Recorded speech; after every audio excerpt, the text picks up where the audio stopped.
Okay, so here we have the Dia de los Muertos recognition, which is on November. It takes place.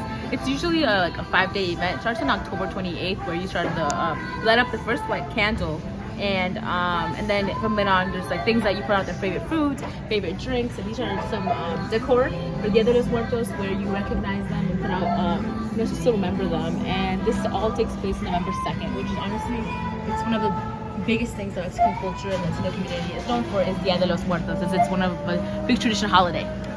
So we have that. So I have a question for you. Yeah.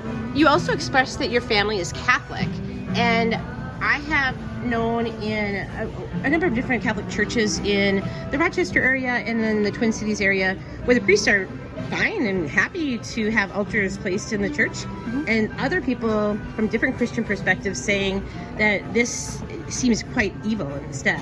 What are your thoughts on those merging of tradition with religion? I think that given my religion, as you said, like I was Catholic, and my traditions, I feel like those type of people, like they have everyone's entitled to their own opinions, and I think that given that they want to make this tradition like kind of like think it's evil, I feel like most of it is because of given the skulls and talking about souls that are now passed away in their life, and I feel like that they want to make it turn into it's evil. I think that's kind of in a way abolishing,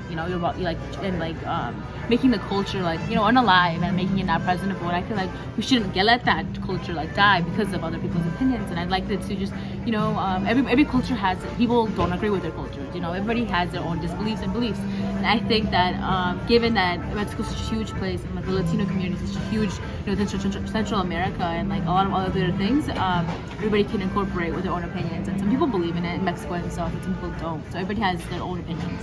I know that from my Lutheran background, we have Reformation Sunday and All Saints Day, and we buy special flowers or donations in honor of our family members, and we seek out special prayers for family members during the time, and we call it All Saints Day. Does that sound a little bit like what you're doing in this celebration? Yeah, it does. We actually put out these specific flowers. I don't recall the name, but they're very yellow and orange. I'm pretty sure they marigolds in English. Yes, marigolds. There you go.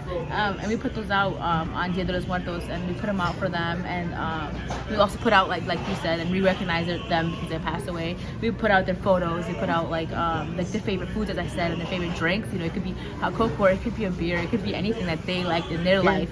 And so yeah, it sounds really familiar to All Saints Day. Yeah, and I have friends who are Cambodian, and at their temple, they'll do something very similar and set out in a Buddhist tradition, remembrance, and bring offerings for their family members. And I think that there are quite a few different people who might be celebrating a celebration of their ancestors. When you have celebrated this in the past, does it bring up stories that you didn't know from your family at times? Yeah. When I was a funny thing about this tradition is that when I was younger, my parents, my mother agreed with the culture, and she loved doing this. My father wasn't a fan of it, as you said yourself. Like a lot of people thought that this is evil. My father thought the same way towards this, and we didn't celebrate this tradition up until we turned. I was like about 12 years old when my mom started incorporating it. That's when my grandma passed away, my grandfather, and she had no hesitation. So we got into more of this culture. So I feel like I was hidden from it because due to my dad, what he thought, what he believed in, and I felt like once I grew, I was more into my culture and given who I am as a person, and I got more into it. So yeah. I've read recently that there are different stages of enculturation, or somebody who embeds themselves into the new culture after leaving an old culture. And one of them is to just completely jump into the new culture, like assimilate. And in some cases, people will integrate, so they'll bring part of their own self, and at the same time, they'll adopt new. And then others will just completely stay isolated and just only practice their old culture and not the new culture. And then there are other theories, we can go through that, but does any of that sound familiar to you, where people sometimes will combine cultures so that they can kind of integrate or maybe leave their old culture behind, or sometimes only practice their older culture, their core culture of origin. Yeah, I think many people, especially that are like multicultural, they have different types of cultures coming in. I think many of them do happen to like put them together or rush into it.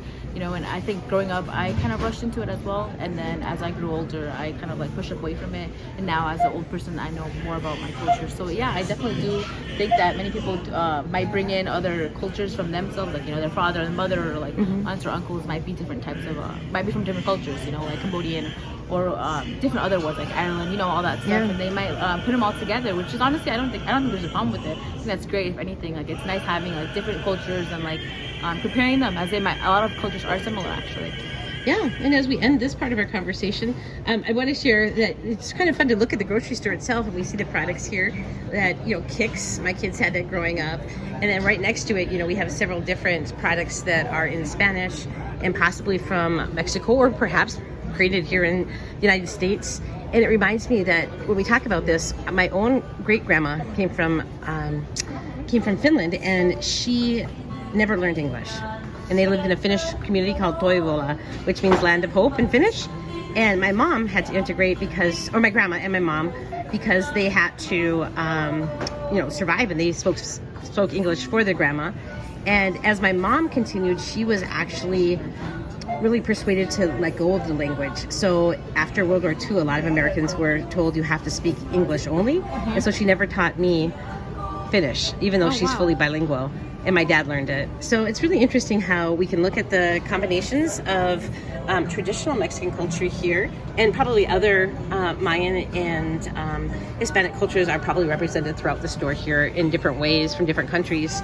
But how it is really integrated here, and yet somebody could live from a traditional background from Mexico and not really have to learn English, but might be encouraged to, and especially be reading like Rice Krispies, right? Yeah. There's English there, so if we're not seeing some integration here, I don't know what it is.